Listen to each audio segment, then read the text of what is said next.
తర్వాత భూదేవిని ఆయన అద్భుతంగా చూపించాడండి. ఎంత మనోహరంగా, ఎంత సుందరంగా ఉన్నదంటే భూదేవి క్యారెక్టరు.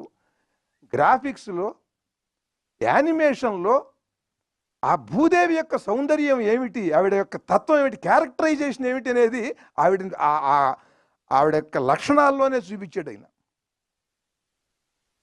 హిరణ్యాక్షుడు, అలాగే హిరణ్యాక్షుడిని చంపినటువంటి వరాహస్వామి, ఆ ఫైట్ మామూలు పరమాద్భుతం అది. పందిని సహజంగా మనం అందరం కూడా నిందించడానికి ఉపయోగపెడతాం. అరే వెధవ పంది పోరా అని. ఇవాళ ఎవరన్నా పంది అని నిందించాలంటే భయపడతామండి ఈ వరాహస్వామిని చూసిన తర్వాత. అంత భక్తిభావం కలుగుతుంది.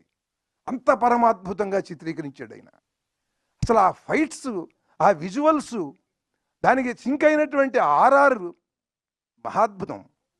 మహాద్భుతం, పరమాద్భుతం, దివ్యాద్భుతం. ఇది డివైన్ వండర్ ఈ ఫిలిం. అందరి ఊహకే అందదు. 1000 కోట్ల రూపాయల బడ్జెట్ ఇచ్చినా ఒక దర్శకుడు ఇట్లాంటి సినిమా చేయలేడు. దానికి లోపల నుంచి పుట్టాలి. జన్మ సంస్కారానికి తోడు జీవితంలో తపించాలి ఒక కళ కోసం. అలా కళ కోసం తప్పించి ఆ నరసింహస్వామి కథని ఆస్వాదించి, భారతీయ పురాణ కథల్ని, ఇతిహాసాల కథల్ని బాగా అర్థం చేసుకుని తీసినటువంటి సినిమా ఇది.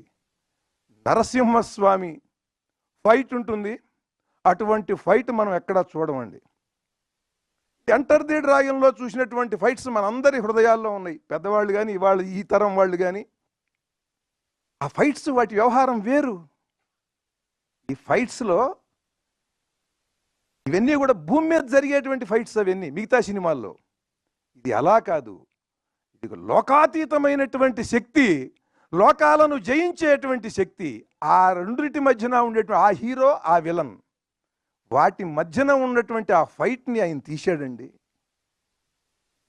జ్వాలా నరసింహుడుగా ఎలా ఫైట్ చేశాడు, యోగ నరసింహుడుగా ఎలా ఫైట్ చేశాడు. యోగ నరసింహుడు అంటే మనం తిరుపతి వెళ్ళినప్పుడు ఆ హుండీకి పక్కన ఉంటుంది, చందనం అది అరగదీస్తుంటారు, మనందరికీ తెలుస్తుంది ఆ విషయం. ఆ యోగ నరసింహుడి ఫైట్ ఏమిటి? హిరణ్యకశిపుడు నరసింహస్వామిని తోసేస్తే వెళ్ళి ఎక్కడో పడ్డాడు అన్నట్టుగా ఒక షాట్ చూపించాడు. ఎక్కడో పడలా, వాడు చూస్తే ఇలా చూస్తే వాడు ఇలా పెట్టి ఈ చిటికిన వేలి మీద లేచి శీర్షాసనం వేశాడండి. అట్లా ఒక పర్వతం ఏదో అలా తలకిందులుగా నిలబడ్డట్టుగా అలా చూస్తే అసలు అక్కడ ఆ రీ రికార్డింగ్ కానీ తీసిన షాట్